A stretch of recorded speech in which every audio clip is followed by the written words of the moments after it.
This is the Marketing Made Easy for HR Consultants podcast, a show to help independent UK-based HR consultants get a pipeline of perfect fit, high-paying clients without expensive adverts, time-consuming social media activities, or energy-sapping and monotonous networking meetings. I'm your host, Nick Paninsky, author of How to Land Your Dream Client, a book which explains everything you need to know to get every sale and client you ever want. And if that sounds interesting, then make sure to grab your copy from the influential consultant website today. That being said, let's get into today's show. Hello there, and welcome back to another episode of Marketing Made Easy for HR Consultants with me, Nick Paninsky.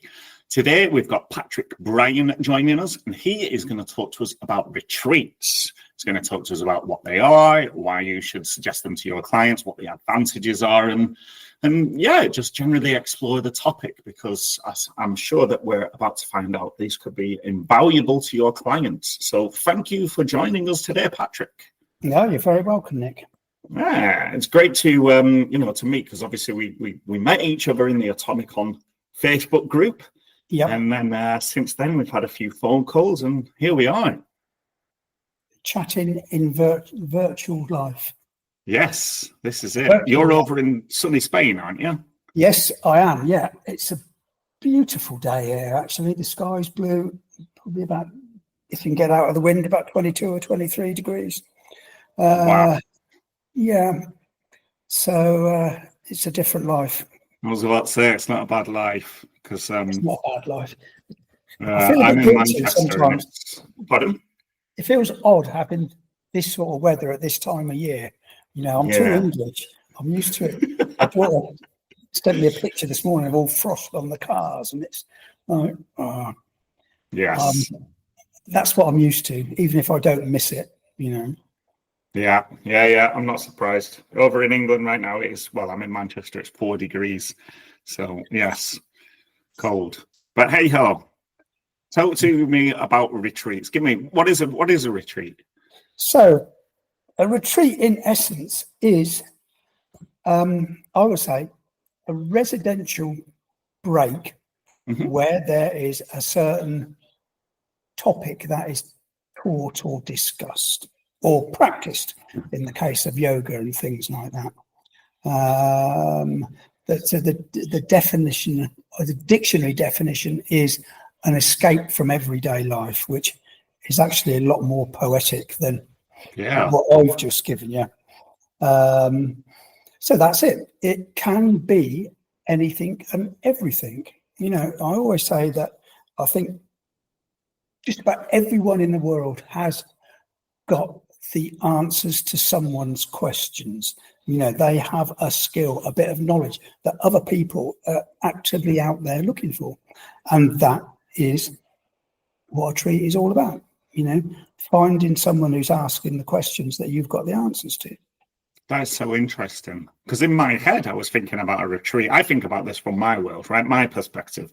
And I was thinking, maybe I'll put on a retreat for my clients, you know, and offer it out there, and we can come together and make some real progress in people's businesses. But what you're saying is, perhaps you could have one is in terms of like a mastermind. You know, I work in marketing, perhaps there could be an accountant, perhaps there could be a employment. Then we could have, you know, the whole spectrum of different worlds, and we could all answer each other's problems on this retreat. Yeah, that's exactly it. And that's one of the, precisely what you described there is one of the important things about a massage is it's not, you know, teacher and pupils. It tends to be more of a community-based thing, if you get it right, you know, and particularly if you've got people there who share the same interests, which is very often happens, because, you know, not everyone wants to go and learn how to crochet or play the ukulele, and they're unlikely to end up at that sort of retreat by accident.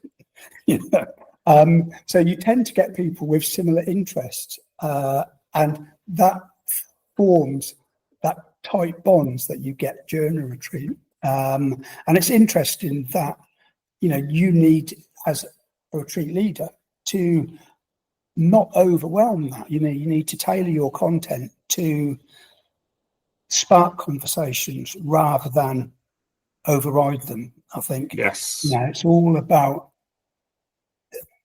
getting people to interact with each other and bounce off each other, because, we've run retreats here, and it's an old cliche, isn't it? Every day is a school day, but it is for me as well when we're teaching a bunch of students about how to run retreats or how to run their beauty businesses better or things like that.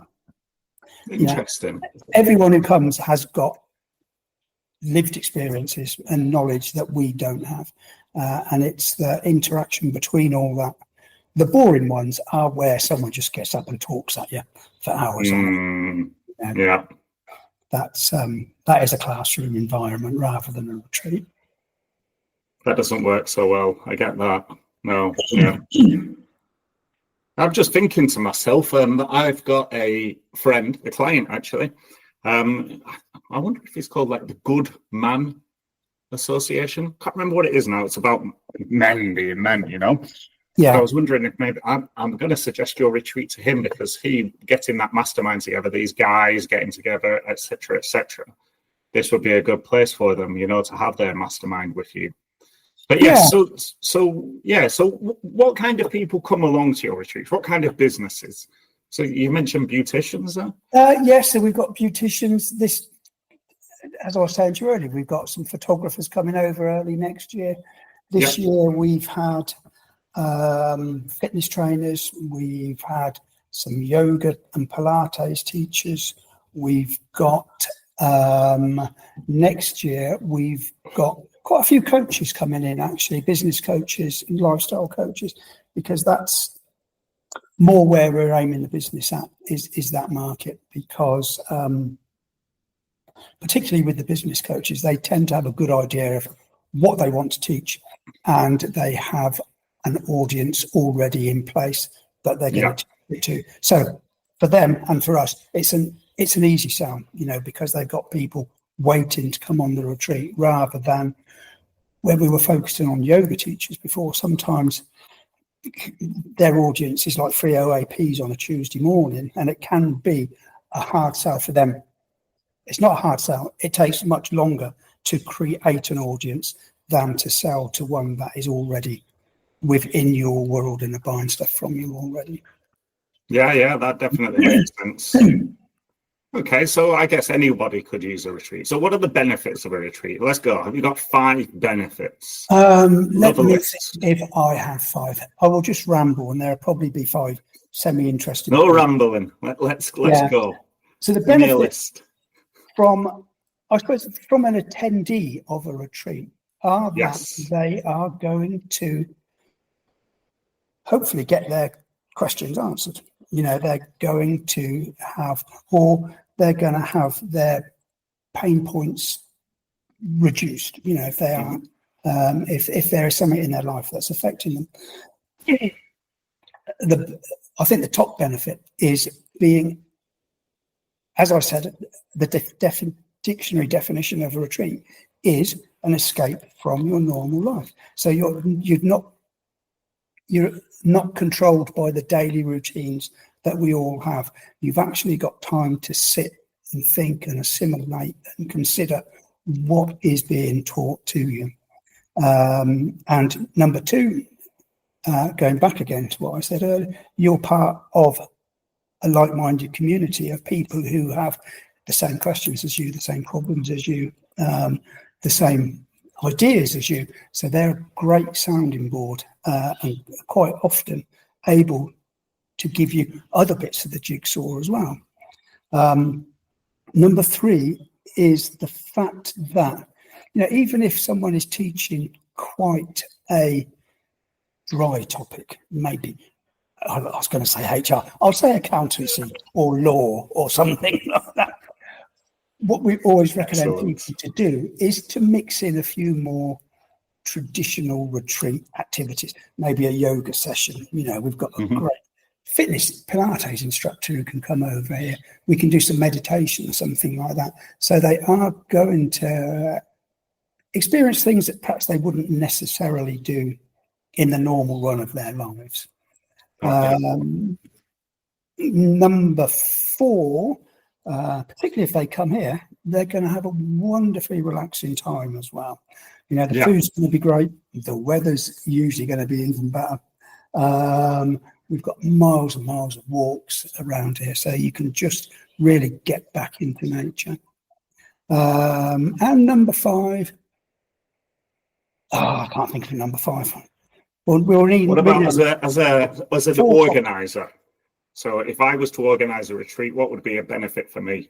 So you are going to be able, most coaches or people who have a membership or things like that work with their members in very small, tightly controlled time spans, maybe an hour or 2 a week, something like that. Maybe not even that if they're not doing one-to-one sessions and things.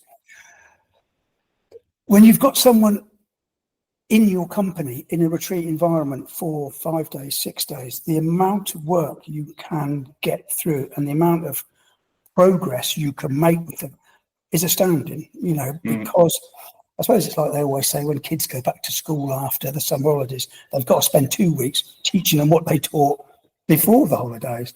And so if you've got an hour with someone, you're probably spending the first 20 minutes, a half an hour, recapping the last session you had. In a retreat, it becomes more seamless because what you said to them the day before or in the morning rather than the evening is still fresh in their memories. Yeah, so accelerated progress, accelerated learning. Yeah.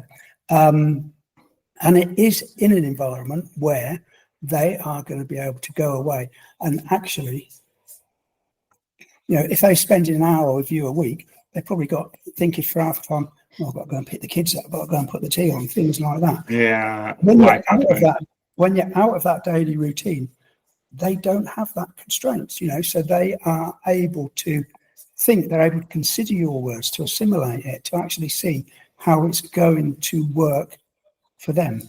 And also, you know, one of the things that we always recommend retreat leaders have is upsells, because even if they respect you already as a coach, as a mentor, as a ukulele player or a mean crocheter, that's going to be doubled or trebled while they're on the retreat with you, and they're really getting the full extent of your knowledge.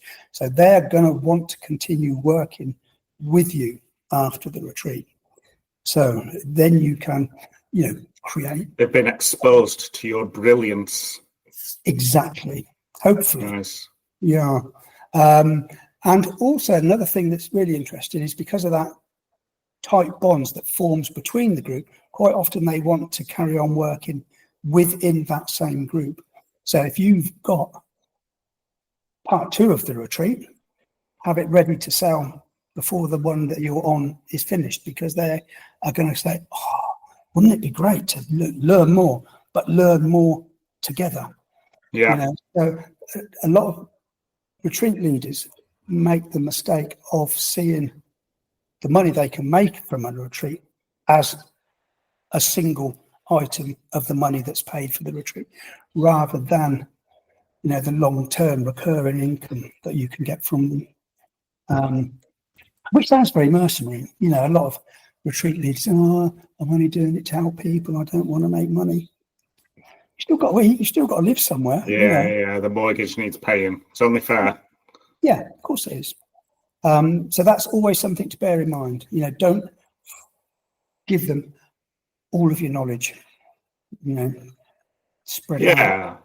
Well, I think the idea in my head would be that you would do some sort of project, right? So, you know, when somebody comes to me and says, I need help with my marketing, there's a holistic world of marketing. There's all sorts, right? But the reality is we could do one aspect of it and plug it into your business. Like, you know, last year in October, I did the HR Consultant Pipeline Playbook Workshop.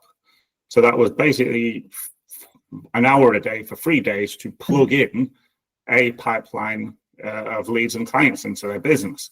So that was one project, one element. So I guess what you're saying is you can do the same thing on a retreat. Rather than giving them everything, you're giving them an element, a useful plug-in. Yeah. Yes. And that's another aspect of it, that you don't need to necessarily have a set topic. It can be a mastermind with a group of like-minded people who just want to brainstorm various ideas. It doesn't need to have a set rigid agenda. Some of the best ones are the ones that just come naturally, that without too much prompt.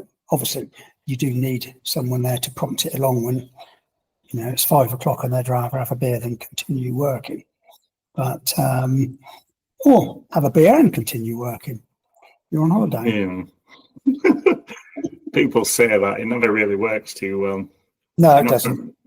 Come up past 6 and it's all getting a bit messy usually. Yeah.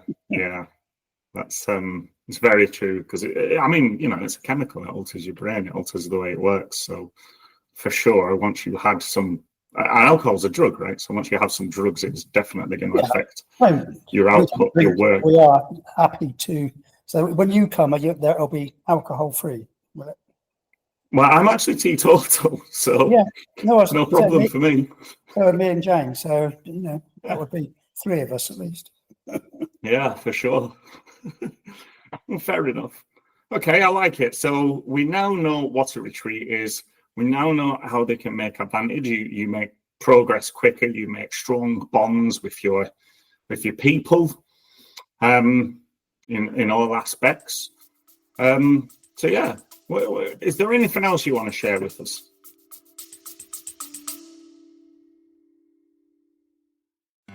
Growing a HR consultancy can be incredibly lonely. Your friends and family pay polite attention, but they don't really get it. And the fear of where the next client is coming from can be incredibly daunting when you've got mouths to feed and a mortgage to pay. All in all, becoming self-employed wasn't quite as fun and easy as you thought it'd be. And I get it, trust me. That's why I've set up the HR Business Success Squad, and I'm inviting you along to grab one of the limited spaces. In the squad, the first thing we do is get laser focused on where you want your business to get to and how you're going to get there. From there, it's all about making progress with one-to-ones, fun competitions, trainings, Q&As, and interacting with a fantastic group of people who are in the same boat as you. They get what you're going through and what you're trying to achieve, because they're on the same path as you, so you can hold each other to account. And the best part? There's no contract. The HR Business Success Squad is a monthly pay-as-you-go membership. You can come and go as you please. If it's not for you, you're free to leave. No hard feelings, no cancellation charges, and no early exit fees. So if you're ready to create a real plan for growth with real support and people alongside you to cheer you along as you make progress towards your business goals, then visit the Influential Consultant website today and join the HR Business Success Squad.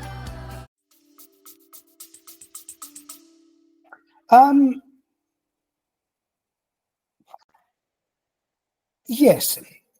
One of the things I was thinking about, because when you asked me to do this, I was thinking, maybe HR is the only, sphere of business where I can't see any immediate relevance for retreats. Yes. But I think there are several, actually. I'm probably presuming a lot here, but I'm presuming that your clients help small to medium businesses with their HR requirements. Yeah. So one thing that immediately sprung to mind is, are there any bits of legislation that most companies are getting wrong? Where you could, rather than teaching people individually 100 times to do it, bring a group of people away and go over it. I mean, at the end of the day, if you're not having to correct their mistakes they're making, that's better from the consultant's point of view as well, isn't it? But it's also reinforcing or establishing their expertise and knowledge in the subject that they are employed to do. Yes. I think the other aspect as well is they can tell their clients to come along. I've got clients that work with accountants, for example. So why would a group of clients, want to come along to a retreat? Well, all sorts of reasons, right? They can make major progress with their business by coming away on a retreat. Like you said, no distractions.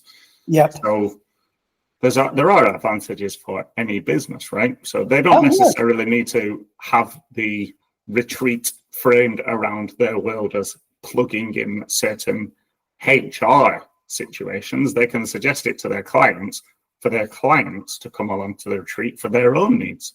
I think that's very true. I mean, I don't think there is any industry that couldn't have some sort of retreat, even if it's not the traditional, as I was saying there, explaining bits of legislation or things like that.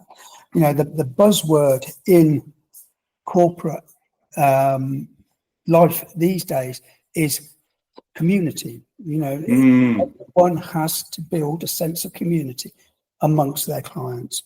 So if you have accountants, HR consultants, lawyers, things like that, the idea is that the more they identify you with you, not only as the person, but as a community, the less likely they are to take their business elsewhere.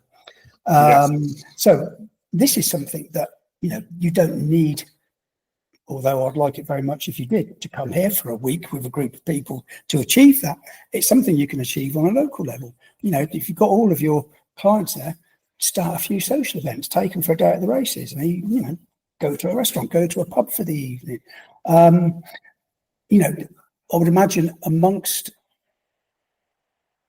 any, HR consultants, lawyers, accountants, they have a very varied group of skills within their clientele. So imagine if you can get those clientele to start interacting with you and start using each other's businesses. It becomes not just a community building exercise, but a networking exercise where you are facilitating people getting business from other clients that you have.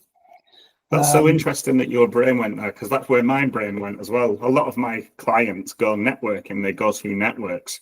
So if they can get their referral partners around, because HR consultants would work pretty well with accountants, employment lawyers, all that good stuff. So if they can run a mini retreat of their own and work out how they are going to pass work in and amongst themselves, run joint ventures, run partnerships, etc., etc. No, I think that is a really good idea. It's just, and it's something that can start off small. It can start off, as I said, just an evening down the pub, or playing darts, or going to the races. People still go to the races. I'm living in Spain. I never see it on the television. It's not something that interests me, to be honest. No, not really. No idea. It used to be a nice day out, didn't it? And then eventually you could build it up to maybe a long weekend away somewhere in the sun. It could, I suppose, I don't know. We were talking before we come on the podcast about, what is tax deductible, and it's, it could just be a jolly, but as if there was an element of education in there, you could probably pass it off as a tax deductible. Thing as well. All teams could just use it as a clients could use it as a bonus for their staff. Tax deductible, but listen, guys, we did really well in Q4. I've booked as a holiday. Not necessarily, maybe you do a little bit of work on the business. Maybe you just have days by the pool or whatever. Yeah, I mean, I think that would appeal to me far more than, I never went on one, but the idea of those team building exercises when you were stood in the pissing rain constructing a raft with people. That was a great one, man. You really didn't want to be there. Was, a long weekend away in Spain, doing not very much, is team bonding rather than team building. Team bonding. Definitely. I like it. Well, a lot of good options there, Patrick. So help us out here. If somebody would be interested in exploring the idea of going on a retreat with you, where should they find more information? So I suppose if you start off at the website, that is www.casatorretablanca. So that's CASATORRETABLANCA.com. Phew, that's quite a mouthful. And then from there, there's links there where you can book a call with us or send us an email, and then we can start the conversation. And sometimes, the conversations follow pretty much the same course that this little podcast has followed. I'm interested in retreats, but I've got no idea what I want to do one on, or how I would actually manage to achieve booking it. talk to me about it. You know, so then we'd find out what people's areas of interest were, what their skills were, what their audience was, things like that, and start to craft that idea of what they could do in the retreat world. Perfect. I like it. Well, I'll put a link to your website in the show notes so that people don't have to work out what the spelling was there. Casa Terra Blanca, I think. Was that it? Casa Terra Blanca. Yeah, the white terra house. Yes. I love that in Spanish. The adjective comes after the noun or whatever it is, right?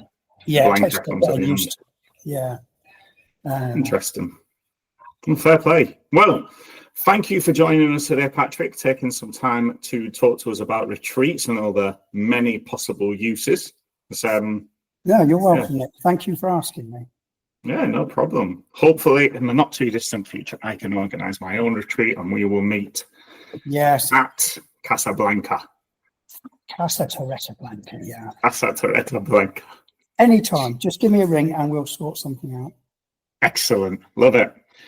Well, hopefully those listening along at home, you've learned something today. You're contemplating booking your own retreat or mini breakaway. And if so, then Patrick's the guy to speak to. But as ever, thanks for listening and get marketing, because without marketing, there's no sales. And without sales, there's no business. So get marketing. Hey there, and thanks for listening to the Marketing Made Easy for HR Consultants podcast. If you've enjoyed the show, then please consider taking a minute to help us grow by sharing the episode with a friend or colleague, or by leaving a positive review on podchaser.com. And make sure to hit subscribe so you don't miss out on any of the upcoming episodes if you haven't done so already. I've been your host, Nick Brinsky, and if you've got any questions or you want to know more about today's topic, then feel free to reach out to me on LinkedIn. I'd be delighted to hear from you. See you next time.